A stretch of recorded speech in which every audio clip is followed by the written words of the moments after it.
आखिरी दिन है आज मेरा जापान में और अलविदा कर रही हूँ जापान को। पता नहीं क्यों 15 दिन मैंने यहाँ पे स्पेंड किया, बट स्टिल मुझे ऐसा लग रहा है जैसे टाइम कम पड़ गया। मुझे थोड़ा और टाइम चाहिए था। एनीवेज, जो होता है अच्छे के लिए होता है। तो मैं अभी हूँ लोकल स्टेशन पे और मैं यहाँ से जा रही हूँ एयरपोर्ट। अभी कुछ सुबह के बज रहे हैं 4:45 और मेरी फ़्लाइट है। मैं अभी ट्रेन बोलने वाली थी, इतने ट्रेन लिए हैं ना पिछले कुछ दिनों में, तो ट्रेन ही दिमाग में घुस गया है। मेरी फ़्लाइट है कुछ 8:55 को। होपफुली मैं टाइम पे पहुँच जाऊँ, क्योंकि मैं एकदम चीप वाली ट्रेन लेने की कोशिश कर रही हूँ। वैसे तो पहले भी कुछ ट्रेन्स हैं, लेकिन वो थोड़ी ज़्यादा महंगी हैं। मैंने अपने पास एग्जैक्ट उतनी ही करेंसी रखी है जिसमें मेरी सिर्फ चीप वाली ट्रेन आ सकती है।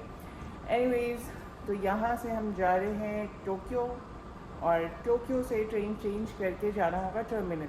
तो यहाँ जो भी टर्मिनल के लिए ट्रेन्स चलती हैं उनका चार्जेस अलग होता है। मतलब जो मेरे पास है वो इंक्लूड नहीं है उसमें। सबवे का पास है मेरे पास और वो ट्रेन सबवे में नहीं चलती, वो ट्रेन ऊपर चलती है। जो भी होगा वो तो बाय कर लेंगे। लेकिन ये देखो आप, मेरा लगेज मैं लेके निकली थी 7 kg और अभी मेरे पास ऐसे ऐसे 2 बैग हैं। और मेरी अगेन फ़्लाइट है वेट जेट की, यहाँ से होचिमिन और होचिमिन में 8 घंटे का लेओवर और फिर मुंबई।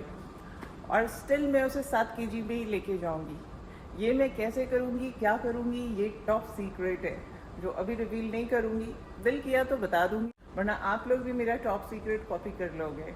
ट्रेन आ गई है मेरी और ये ट्रेन मुझे इस स्टेशन से टोक्यो स्टेशन ले जाएगी। बट टोक्यो से मुझे एयरपोर्ट के लिए या तो मैं मेट्रो ले सकती हूँ और या तो मैं बस ले सकती हूँ। लेकिन सबसे चीप में बस आ रही है और मेरे पास ज़्यादा लोकल करेंसी मैंने रखी नहीं, मैंने सारे एक्सचेंज करा लिए वापस डॉलर में।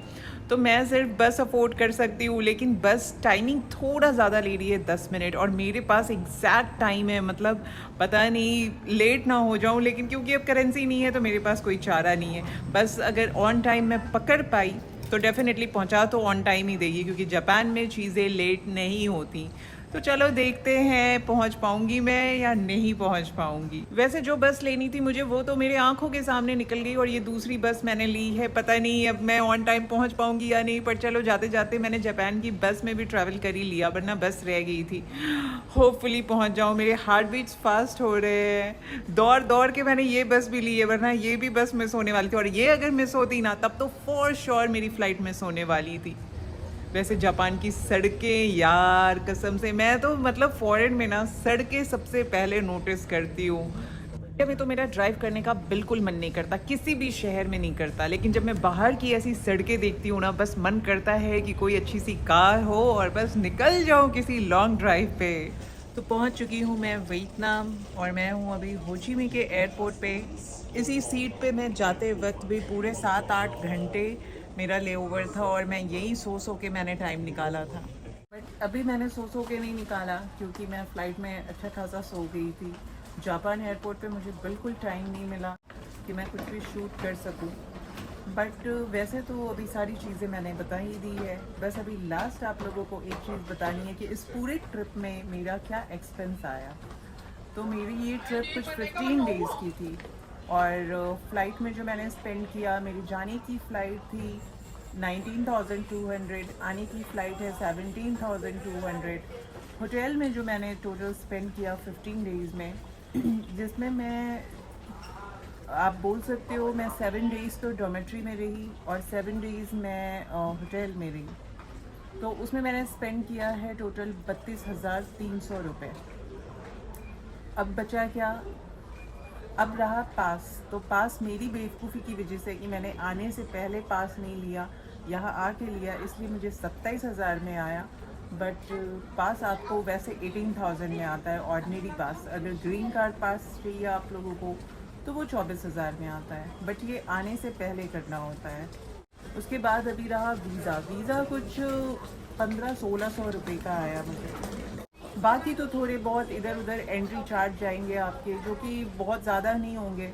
तो जो भी मेरा ये मैंने कैलकुलेट किया तो मोटा मोटा अभी तक तो मेरा ये कुछ 1,03,000 बन रहा है, जिसमें मैंने खाने का नहीं जोड़ा। और खाने का मैंने इसलिए भी नहीं जोड़ा कि सच बताऊं तो मैंने खाना बहुत कम यहाँ पे मतलब बाहर का खाया है। मैं जो लेके आई थी इंडिया से वही खा रही थी। या फिर मैंने 1-2 बार ही बाहर का खाया है। अगर आपने मेरे वीडियोस देखे होंगे तो आपको पता होगा। पहले तो मुझे लग रहा था कि बहुत ही महंगा पड़ेगा मुझे जापान का ट्रिप, लेकिन सच बताऊं तो बहुत ही मतलब रीज़नेबल रहा है। जापान जिस हिसाब से महंगा है उस हिसाब से मेरी ट्रिप रीज़नेबल रही है।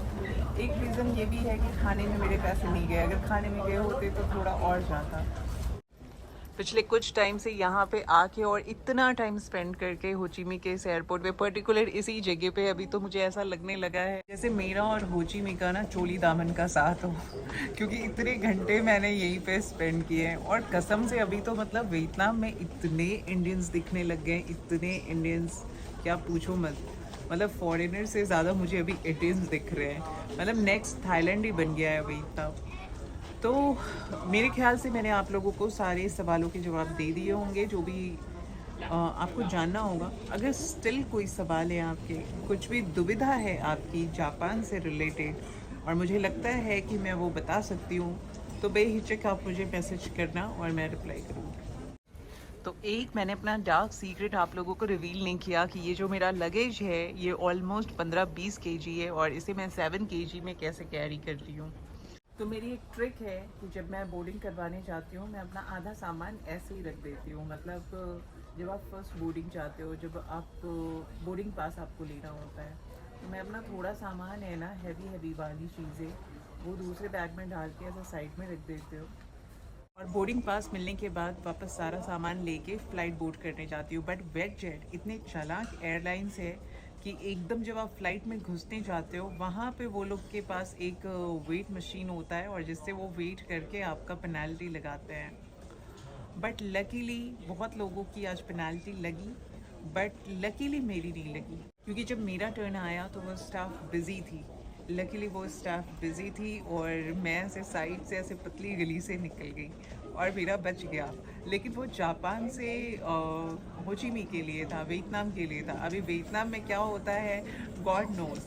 अगर भरना पड़ा तो भर देंगे, बट वन साइड का तो कम से कम मैंने बचा लिया। बहुत सारी एयरलाइंस में ये चीज़ नहीं होती है, बट वेटजेट इस मामले में बहुत स्ट्रिक्ट है। एनीवेज, हो आपको ये वीडियो पसंद आई हो तो एक like, share and subscribe. See you फिर से एक नई जर्नी में।